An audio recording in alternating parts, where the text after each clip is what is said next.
Today we're doing 5 theorems about roots of polynomial equations, day 1. And our learning goal is for you to be able to solve equations using the rational root and conjugate root theorems. So what happens is we have this polynomial.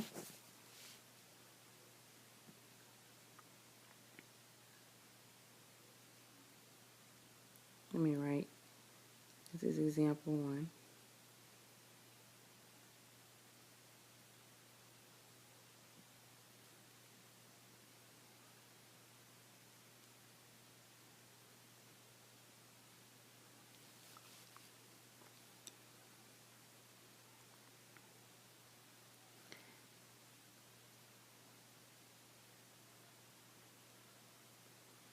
And remember your degree, which in this case is 3, tells you how many solutions you're going to have. You're going to see or hear the words solutions, zeros, roots.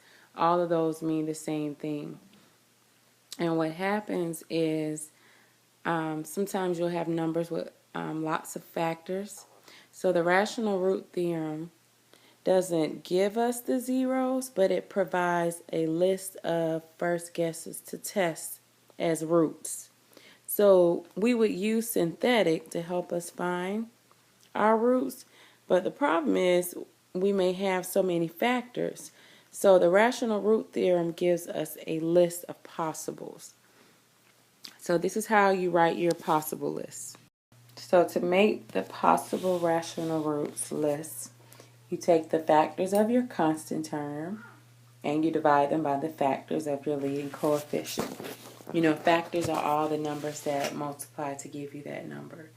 So this is my constant term, and this is my leading coefficient. So factors of 5 would only be 1 and 5, right? But we could also use -1 and -5 and +1 and +5. So you have to do plus or minus 1 and plus or minus 5. And then you're going to divide those factors by the factors of 2, which would be plus or minus 1 and plus or minus 2. So you would take your factors and you would divide them out. First I would divide 1 by each term, so that'll be plus or minus 1 and plus or minus 1 over 2. Then I would divide 5 by each term. That would be plus or minus 5 and plus or minus 5 halves. And then this would be your list of possibles.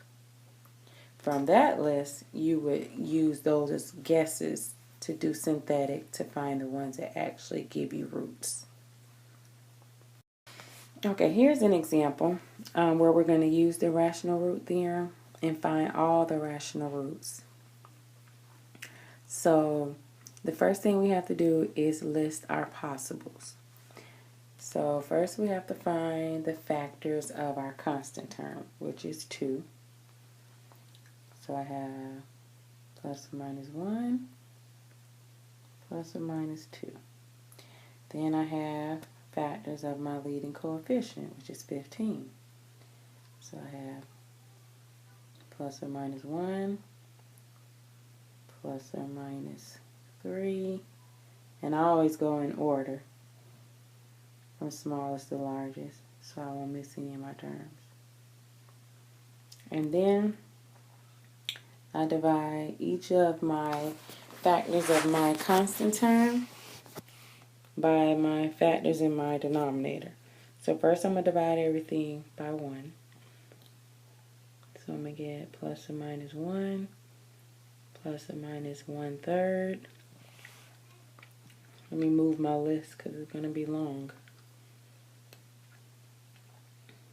plus or minus 1, plus or minus 1/3, plus or minus 1/5, plus or minus 1/15. Then I have to do 2.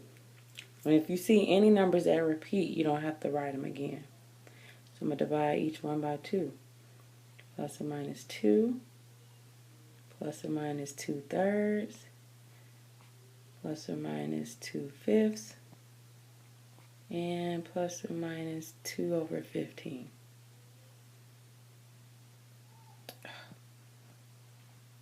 Let's try that again. So I have a total of 2, 4, 6, 8, 10, 12, 14, 16 possible roots. Now remember, your degree tells us there are only 3 actual. So your list doesn't tell you how many there actually are. It just gives you a list of guesses to test. So when we test, we do synthetic. Remember, you need your coefficients, making sure no terms are missing. So I have my first one as 15, negative 32, 3, and 2. And then from your list, you just pick one to guess. I'm going to try a positive 1 at first. Remember, the process is you bring down the first term. And what you're trying to do is, if it is a root or a factor, your remainder is going to be 0. So remember that. So I have 1 times 15 is 15. Add going down. That's negative 17. Add going down. 1 times negative 14 is negative 14. And if you add it going down, you'll notice 1 is not one of our roots. So you'll try another one. And you're going to notice some of you all are going to be really good guessers. And then some it may take a while. So you may need to use a pencil to help you. And you can try the fraction. You could try negative 1. I'm going to try 2 next.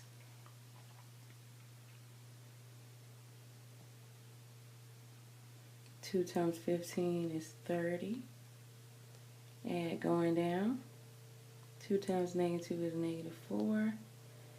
Add going down. 2 times negative is negative 2. Add going down. So 2 is one of our possible, or 2 is one of our actual rational roots. Now, once you get a 0, you're going to write your polynomial back. Remember, we're going to lose one of our terms because we divided. And here you notice we have a quadratic. Well, the good thing about this is, remember, you get a quadratic, you can either factor, you complete the square, or quadratic formula. I'm going to factor it.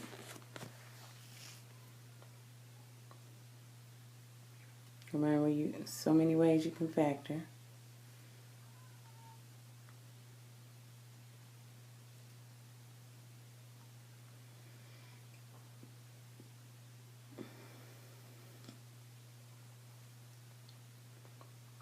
Alright, and you want to multiply it back out to make sure it gives you that trinomial. And then you set each one equal to 0.